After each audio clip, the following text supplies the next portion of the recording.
معزز سامعین گرامی قدر، آج بہت سی باتیں کرنے کو، لیکن صرف 3 باتوں کی طرف آپ کی توجہ مبذول کروانی ہے۔ سب سے پہلی بات، فاطمہ نامی بیٹی جس کی ویڈیو، جس کا کلپ آپ میں سے اکثر لوگوں نے سوشل میڈیا کے اوپر دیکھ لیا ہوگا، یہ کتنا افسوس کا، عبرت کا، ماتم کا، نوحے کا، مرثیے کا مقام ہے کہ ایک 10 سالہ معصوم بچی نام نہاد پیروں کے گھر کے اندر، اور ایک نہیں متعدد بچیاں وہاں پہ آج بھی قید ہیں، وہ بچی ان کے گھر بطور ملازمہ کام کر رہی ہے، اس کو مارا بھی جا رہا ہے، اس کو پیٹا بھی جا رہا ہے، لیکن ظلم اور درندگی کی انتہا ہے کہ 10 سالہ معصوم بچی کی عزت کے ساتھ روزانہ ایک بد کردار پیر جنسی درندگی اور اپنی نفسانی خواہشات کی پیاس بجھاتا ہے، اس بچی کو، اس کے اعضاء اندر سے گلنا سڑنا شروع ہو گئے، اس بدبخت کو رحم اور ترس نہ آیا، اس بچی کے آخری لمحات سی سی ٹی وی کیمرے فوٹیج نے ریکارڈ کر لیے، وہ گر رہی ہے، وہ اٹھ رہی ہے، وہ گر رہی ہے، وہ اٹھ رہی ہے، آخر میں بھی وہ بدبخت اس کو ٹھوکر مار کر آخری سانسوں کے اوپر، آخری دموں کے اوپر جب وہ ہے ٹھوکر مار کے نکل گیا اور اس بچی نے موت کا جام پی لیا۔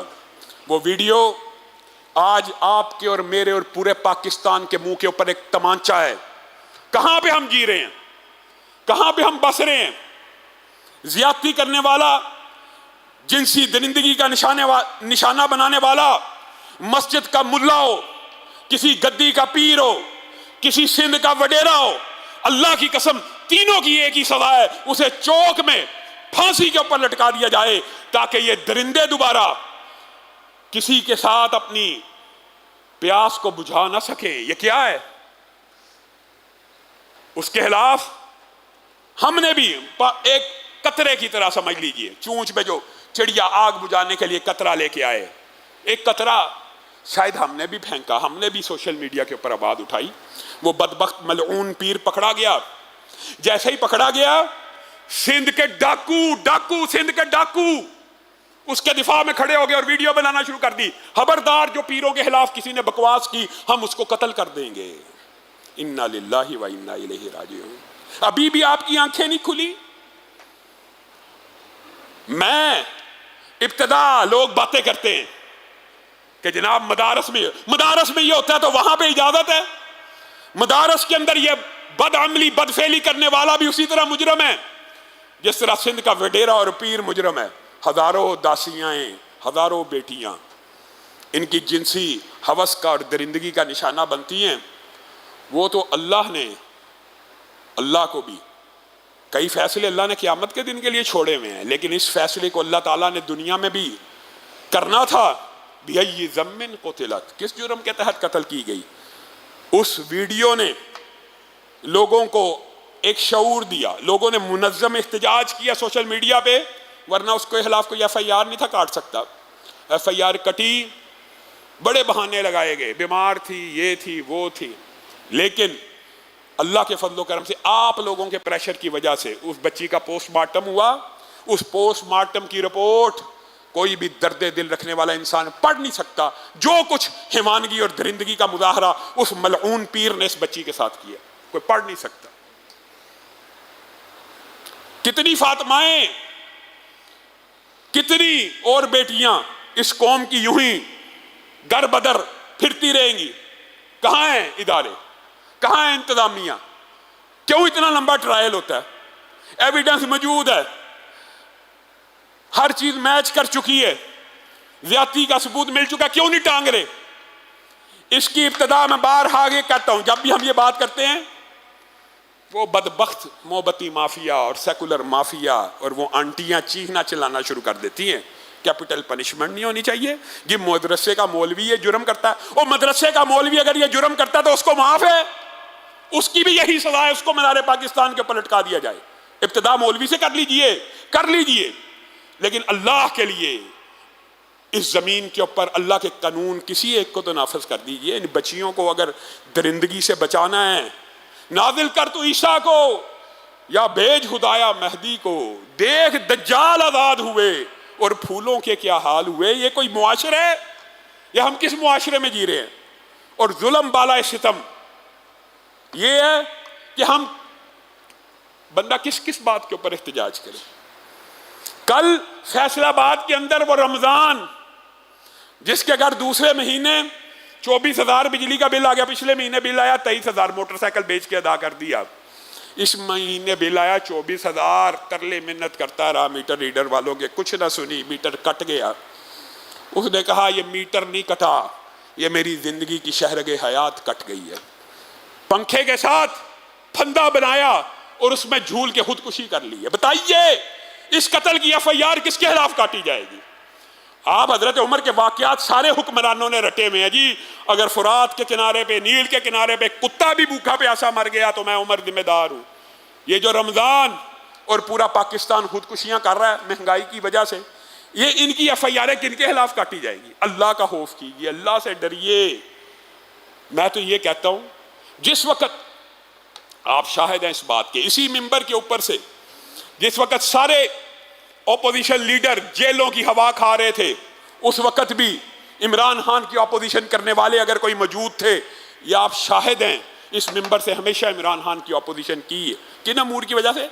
اسلام کے خلاف جو باتیں تھیں ان کی وجہ سے بھی، اور اگر 100 سے 150 اس نے پٹرول کر دیا تھا یا ڈالر 170-80 پہ پہنچ گیا تھا، سب سے زیادہ سزائے احتجاج ان 4 سالوں میں پورا پاکستان گواہ ہے، پوری نون لیگ کی MNAs وزیر جیلوں میں تھے، ہم اپوزیشن کا کردار ادا کر رہے تھے بغیر ڈرے۔ لیکن اب میں سوچتا ہوں تو میں حیران رہ جاتا ہوں، اگر 100 سے 150 پٹرول ہوا تو ہم نے کیسی کیسی تقریریں اور احتجاج کیے، آج 150 سے 300 پہ چلا گیا ہے، آج 150 سے ڈالر 300 کراس کر گیا ہے۔ کیا نون لیگ یہ سمجھتی ہے کہ لوگ اس کو دعائیں دیں گے، ان کو ووٹ دیں گے؟ اللہ کی قسم عوام اتنی بیدار اور پریشان ہو چکی ہے، اتنا تنگ آ چکی ہے کہ آپ کی سوچ نہیں۔ ہم امداد کے لیے سیلابی علاقوں میں نکلے، ہمیں پتہ ہے لوگ ہاتھ اٹھا اٹھا کے بد دعائیں دے رہے ہیں کہ 300 کا پٹرول وارے میں نہیں ہے، یہ جو بجلی کے بل ہیں ہمارے بارے میں نہیں ہے۔ آپ ملک کو کس افراتفری کا شکار کرنا چاہتے ہیں؟ عوام کی بس ہو گئی ہے، بس ہو چکی ہے، عوام سول نافرمانی کی طرف بڑھ رہی ہے، پورے ملک میں بجلی کے بلوں کو جلایا جا رہا ہے، ہمارے اوپر پریشر ڈال رہی ہے عوام۔ آپ بھی مسجدوں سے اعلان کریں کہ ہم بجلی کے بل ادا نہیں کریں گے۔ آپ حکمرانوں کو یہ بات سوچنی چاہیے، آپ نے یہ وطن اسلام کے نام پہ لیا۔ میں یہ سمجھتا ہوں اس معیشت کی تباہی کے اندر سب سے بڑی جو وجہ یہ آپ نے اللہ کے ساتھ وعدہ توڑا ہے۔ اللہ سے وعدہ یہ کیا تھا نا اسلام آئے گا، اللہ سے وعدہ توڑا اور آپ سمجھتے ہیں معیشت مستحکم ہو جائے گی۔ جنہوں نے نہیں وعدے کیے ان کی معیشتیں ایک الگ معاملہ، آپ نے تو اللہ سے وعدہ کیا تھا۔ اور آپ کی کیا خارجہ پالیسی ہے؟ آپ نے کیسے؟ اچھا عجیب بات یہ ہے کہ اسلامی معیشت کی جو الف با بھی جانتا ہے ان طالب علموں کو یہ قریب نہیں پھٹکنے دیتے، یہ سسٹم کو سیدھا ہی نہیں کرنا چاہتے، یہ چاہتے ہی نہیں ہیں، یہ چاہتے ہی نہیں ہے کہ سسٹم سیدھا ہو جائے۔ اسلام کا نظام معیشت تو یہ کہتا ہے کہ جتنے کا پٹرول آیا ہے، جتنے کی بجلی پڑتی ہے، جتنے کا پانی پڑتا ہے، جتنے کی گیس پڑتی ہے، یہ اسلامی نظام معیشت کی بنیادی اکائی ہے، اتنے میں عوام کو دیا جائے، عوام سے ان چیزوں پہ پیسہ نہ کمایا جائے۔ بلکہ اسلام اس سے بھی آگے کی بات کرتا ہے، سبسڈی کی۔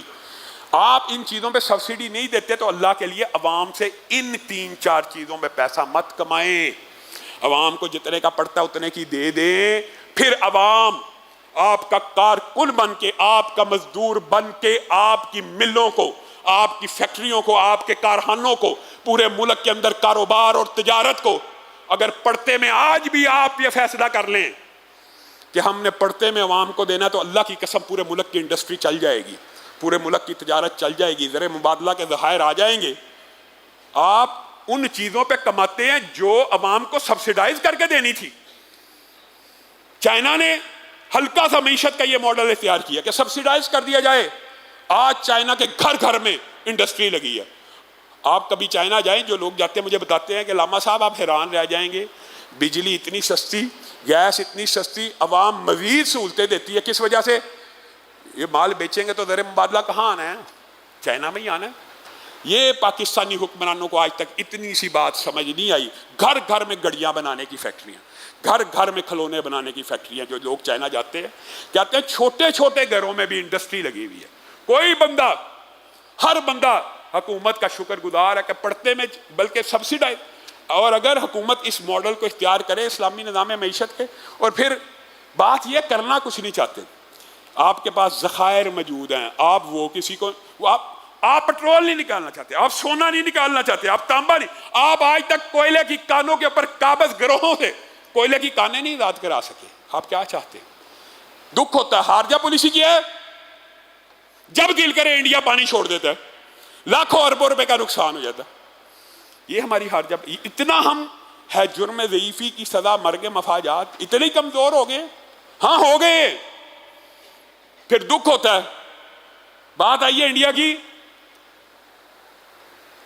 عجیب طرز عمل, آپ حیران رہ جائیں گے سن کے.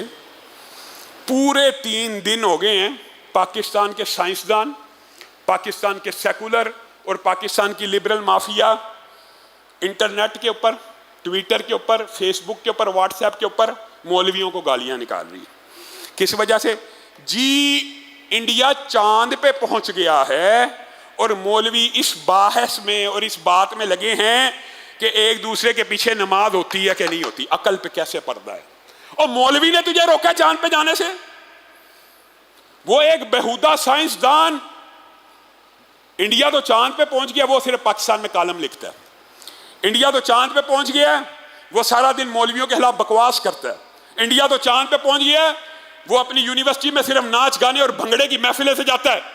چاند پہ انڈیا کو پنڈت نے پہنچایا ہے, امریکہ کو چاند پہ پادری نے پہنچایا ہے, ان کے سائنسدانوں نے پہنچایا ہے. اور پاکستان کے سائنسدان ایک سوئی نہیں بنا سکتے, ایسے بدبخت ہیں. ایک سوئی مولوی نے روکا سوئی بنانے سے, مولوی نے چاند پہ جانے سے روکا. مولوی کا, دینی رہنماؤں کا جو کام ہے اپنی ڈومین میں, شاید اس سے اچھی ڈیوٹی پاکستان میں کوئی طبقہ فکر نہ دے رہا ہو. اصلاح معاشرہ, چوری کے خلاف, کرپشن کے خلاف, جھوٹ کے خلاف, غیبت کے خلاف, اثار, ہمدردی. سیلاب آیا, مولوی کیا کہہ رہا ہے؟ دیکھو جاؤ سیلاب زدہ علاقوں میں, تمہیں نظر آئے گی تو جمعیت اہل حدیث پاکستان نظر آئے گی, تمہیں نظر آئے گی مرکزی مسلم لیگ نظر آئے گی, تمہیں نظر آئے گی جماعت اسلامی نظر آئے گی. مولوی کا جو کردار تھا, مولوی کا جو رول تھا, وہ مولوی پاکستان میں ادا کر رہا ہے. پاکستان کے دینی مدارس بہترین دنیا کے قاری پیدا کاری ہے, پوری دنیا کے بہترین قاری, بہترین علماء.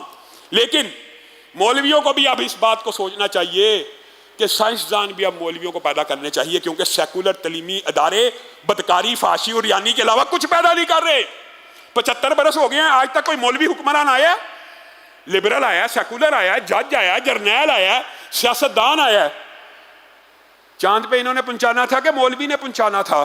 یہ کیسی عقل کے اوپر پردہ ہے جی. وہ انڈیا چاند پہ پہنچ گیا ہے, مولوی یہ کر رہا ہے.